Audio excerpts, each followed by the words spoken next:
Hey guys, welcome to my new blog. তো তোমরা সবাই কেমন আছো? আমি তোমাদের ভালোবাসায় অনেক ভালো আছি। তো আজকে আমরা যাচ্ছি একটা মন্দিরে ঘুরতে আর কি। তো কোন মন্দিরে যাচ্ছি আর আমরা সেখানে গিয়ে কী কী করছি কি না করছি পুরোটাই তোমাদের সামনে তুলে ধরবো।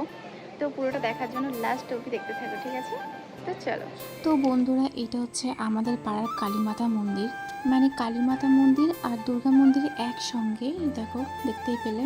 আমি কিন্তু সবসময় এই জায়গাটা খালিই দেখি, তার কারণ আমি এখানটায় দুর্গাপুজোর সময় আসতেই পারি না। দুর্গাপুজোর সময়টা কিন্তু আমি অনেক মিস করি আমার গ্রামটাকে। তো যাই হোক, আমরা কিন্তু বাড়ি থেকে বেরিয়ে পড়েছিলাম আর হাঁটতে হাঁটতে টোটো সামনে চলে এসছে। তো টোটোতে আমরা চেপে পড়েছি। তো টোটোটা চেপে কিন্তু আমরা মা মেয়ে অনেক মজা করছিলাম। মানে মা এমন কিছু কিছু কথা বলছিল, অনেক হাসি পাচ্ছিল আমার, তার জন্য আমার ওরকমভাবে দাঁতগুলো বেরিয়ে পড়ছিল। তো এটা হচ্ছে আমাদের দেবগ্রাম বাজার, ঢুকে পড়লাম আর কি। এটা এখন গার্লস স্কুলের সামনে এই আর একটা মন্দির। তো আমরা কিন্তু এখন বাজারের ভেতর ঢুকে পড়েছি। আর মন্দিরটা যেতে গেলে কিন্তু গ্রামের রাস্তা দিয়ে যেতে হবে, তাই আমরা বাজারের ভেতর দিয়ে গ্রামের রাস্তায় ঢুকে পড়েছি। আর এখানে দেখো সব পুকুরের মধ্যে পাটগুলো ফেলে রেখেছে। আর এখানকার ওয়েদারটা দেখো, জাস্ট লোকেশনটা এত সুন্দর লাগছে দেখতে। তো এই দেখো আমরা কিন্তু মন্দিরের ভেতর ঢুকে গেছি। আর মন্দিরে ঢুকেই আমার মা আর এনু বসে পড়েছে মন্দিরের ভেতরে। তো আমি পুরো মন্দিরটাকে ঘুরে ঘুরে দেখছিলাম। এখানে কিন্তু সেরকম ভাবে অত লোকজন নেই, মানে মন্দিরটা কিন্তু পুরোদম ফাঁকা ছিল। আর এই দেখো, এটাই হচ্ছে মেন মন্দির আর এটা হচ্ছে রাধাকৃষ্ণের মন্দির।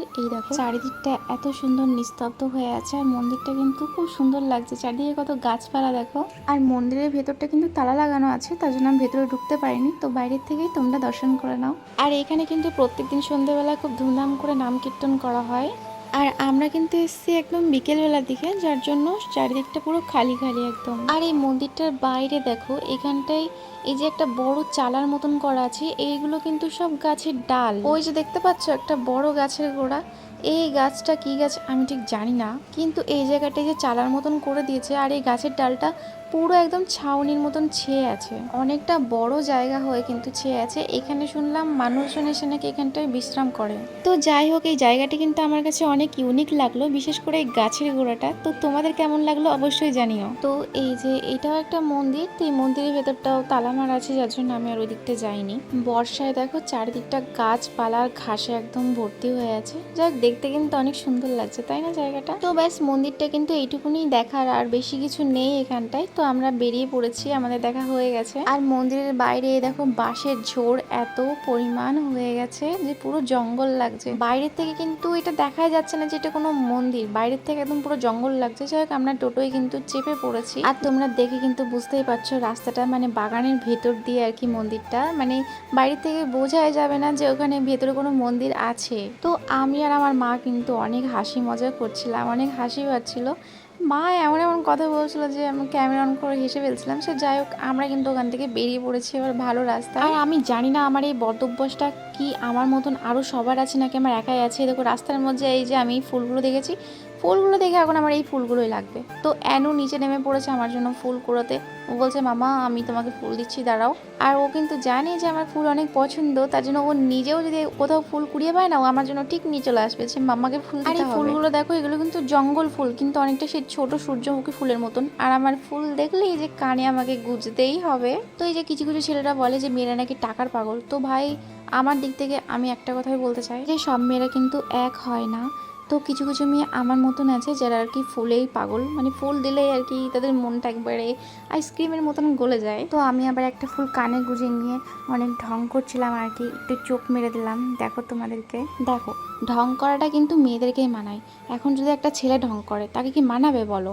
তো মেয়েদের কাজ হচ্ছে ঢং করা ভাই, তো মেয়েরা তো ঢং করবেই আর তোমাদেরকে সেটা সহ্য করতে হবে। তো দেখো আমরা কিন্তু টোটো থেকে নেমে এবার চলে এসেছি বাসের রাস্তা। তো মা আমাকে এখানটায় বলছে এইটা নাকি বাঁশের হাওড়া ব্রিজ। কি তোমাদের বিশ্বাস হচ্ছে না? তো চলো নিজের কানেই শুনে নাও। বাঁশের ব্রিজ জায়গায়, বাঁশের হাওড়ার ব্রিজ। আচ্ছা, বাঁশের হাওড়ার ব্রিজ। তো তারপরে আমি রাস্তায় হাঁটতে হাঁটতে দেখছি আমার কানে যে ফুলটা আমি গুঁজেছিলাম ওটা কখন পড়ে গেছে, সেটাকে খুঁজছিলাম আর কি যে ফুলটা কোথায় গেল। তো এখন চারিদিকে পাট জাগ দিয়েছে, যেহেতু এখন পাটের সিজন। তো এই রাস্তাটা দেখো, আমি কিন্তু এই রাস্তাটা প্রথম দেখেছি, এত সুন্দর লাগছে। আর মা কিন্তু ভয় পেয়ে যাচ্ছিল যে ভেঙে যাবে না তো, পড়ে যাবো না। যাই হোক, এটা কিন্তু পুরো একটা বিল।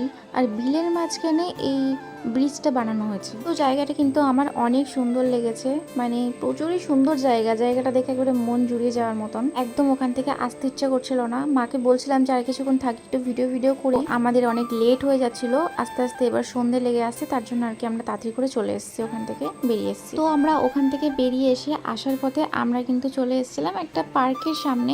তো এখানে পার্কটায় কিন্তু আমাদেরকে ঢুকতে দেয়নি, আমরা বাড়িটাতেই দাঁড়িয়ে গল্প করছিলাম সবাই মিলে। আর এখানেও পেয়ে গেছে আর একটা সাদা রঙের ফুল, আয় কপাল, কি বলবো, তোমরা মানে পচে যাবে আমার এই ফুলের ভিডিও দেখতে দেখতে, তোমরা পচে যাবে জাস্ট। তো যাই হোক, আমাদের যেহেতু পার্কের ভেতরে ঢুকতে দেয়নি, তার জন্য আমরা ওখান থেকে বেরিয়ে এসেছি, কারণ বাইরে আর কতক্ষণ থাকবো, আর আস্তে আস্তে অন্ধকারও হয়ে আসছে। তো তারপরে আসার পথে কিন্তু এই যে এটা হচ্ছে পানিঘাটা ব্রিজ। এখানটায় আমি টোটোওয়ালাকে বললাম যে কিছুক্ষণ দাঁড়াও, আমি দুটো এখানটায় ভিডিও ক্লিপ নিয়ে নিই। তো বন্ধুরা, আমার ভিডিওটা তোমরা কে কোথা থেকে দেখছো অবশ্যই কমেন্টে জানিও, আর আমার ভিডিওটা কেমন হচ্ছে সেটা যেন জানাতে একদম ভুলো না। তো বন্ধুরা, আমার ব্লগটা যদি তোমাদের ভালো লেগে থাকে তাহলে একটা লাইক আর একটা সাবস্ক্রাইব করে দিও প্লিজ। তোমাদের সাপোর্ট ছাড়া আমি কখনোই আগে যেতে পারবো না।